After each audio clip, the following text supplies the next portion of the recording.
오늘 윤석열 대통령이 24번째 거부권을 행사할 예정이다라고 합니다. 국힘의 의원들께서는 거부권 행사가 지극히 당연하다 이렇게 주장들을 하고 의문을 제기하는 그런 분들이 없습니다. 그러나 틀렸습니다. 대통령의 법률안 거부권은 헌법상의 권한이지만 무소불위의 권한이 아닙니다. 즉 헌법상의 그 행사의 내재적 한계가 있다는 것이 헌법학자들의 다수 견해입니다. 대통령의 무소불위의 묻지마 거부권 행사는 위헌이고 위법입니다. PPT 보시죠.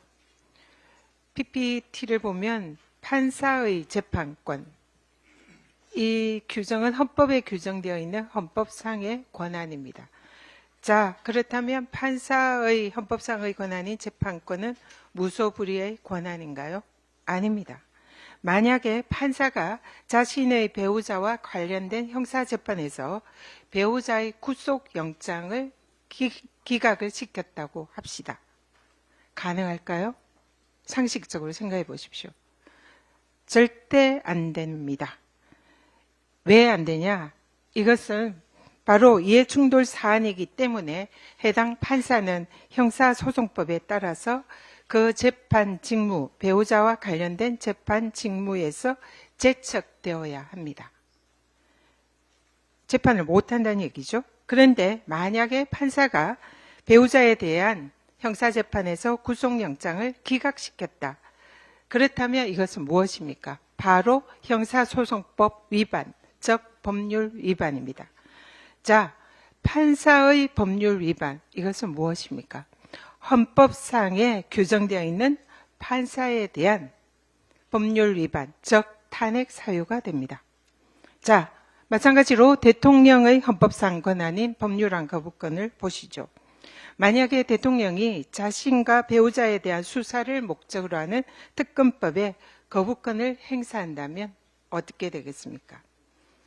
이해충돌 방지법 위반입니다. 이해충돌 방지법에 의하면 대통령도 사적 이해관계가 있을 경우에는 그 직무에서 회피해야 합니다. 배우자에 관한 수사를 내용으로 하는 그런 직무에서는 회피해야 한다라고 이해충돌 방지법에 규정되어 있습니다. 이것을 따르지 않고 거부권을 행사를 한다면 이해충돌 방지법 위반이 될 수 있습니다. 이는 마찬가지로 헌법에 규정되어 있는 헌법과 법률 위반, 즉 대통령의 탄핵 사유가 될 수 있습니다. 국민은 민생고와 의료 대란으로 고통받고 있습니다. 그러나 대통령은 자신과 배우자에 대한 특검 수사에 칼날을 막는 데만 골몰하는 매우 한심한 모습만 보이고 있습니다. 윤석열 대통령은 헌법과 법률을 위반한 자신과 배우자에 관한 이해충돌, 거부권 행사, 탄핵 마일리지가 계속 쌓이고 있다는 것을 명심하기 바랍니다. 이재명 대표에 대한 정치 검찰의 기울어진 잣대 규탄합니다. 윤석열 대통령과 이재명 대표가 각각 후보로 출마했을 당시에 했던 발언 보시죠. 윤석열 후보는 김만배와 개인적인 친분이 없다라고 발언을 했습니다. 그때 당시에 김만배가 상당히 논란이 되고 있던 상황이었죠. 또 이재명 후보는 김문기와는 개인적으로 몰랐다라고 했습니다. 이 두 발언에 대해서 검찰은 공직선거법상 허위사실 공표죄로 수사를 시작했습니다. PPT 보시죠. 통상의 검찰이 공직선거법 위반 시에 적용하는 불기소 사유입니다. 개인적인 관계나 친분 유무는 피의자와 아무개 사이의 친밀도에 대한 스스로의 평가 내지는 의견 표현에 불과하여 이를 구체적인 사실 적시로 보기 어렵고 피의자에 대해서 허위성에 대한 인식이 있었다고 보기 어렵다라고 불기소를 합니다. 자, 이 내용에 다음 PPT를 보시죠. 김문기를 갈로 안에 넣어봤습니다. 어떻습니까? 굉장히 자연스럽죠? 의견 평가에 불과해서 이것은 허위사실로 보기 어렵다라는 검찰의 그 적용 판시 내용에 김문기를 넣으면 굉장히 당연하고 자연스러운 결과가 나옵니다.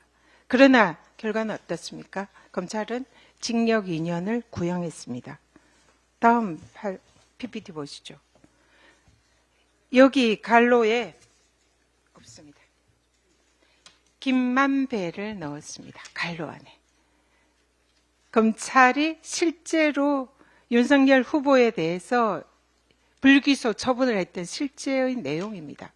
김만배, 윤석열 후보의 김만배에 대해서는 이렇게 개인적 친분 관계가 없다는 윤석열 후보의 발언이 공직선거법 위반이 아니다라고 불기소 처분을 했습니다.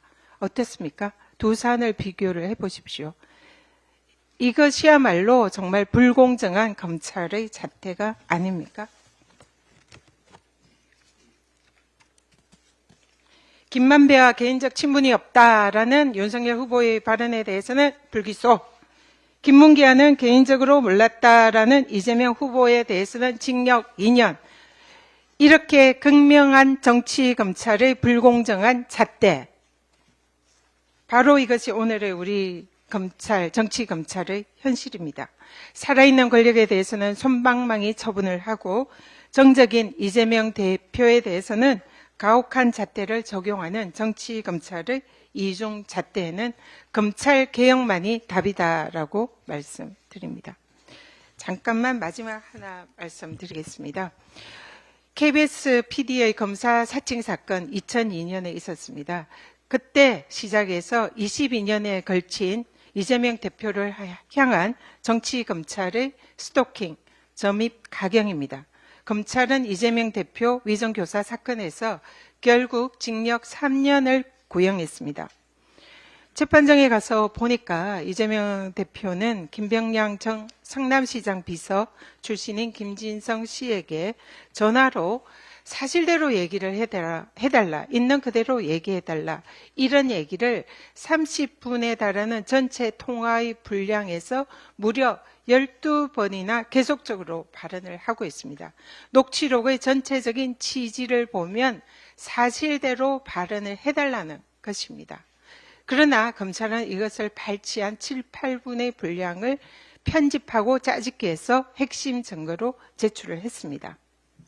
기억을 잘 살려서 있는 대로 발언을 해달라는 것은 상식적으로 볼 때도 이것을 위선교사가 되지 않으면 너무나 자명합니다. 녹취록 일부를 발췌해서 편집을 해서 검찰이 제시한 증거는 형사법상으로 오염된 증거로서 증거 능력이 없습니다. 이재명 대표에 대한 정치검찰의 증거조작 수법은 사법부에 절대로 통하지 않을 거다 확신합니다. 사필 규정을 믿습니다. 이상입니다.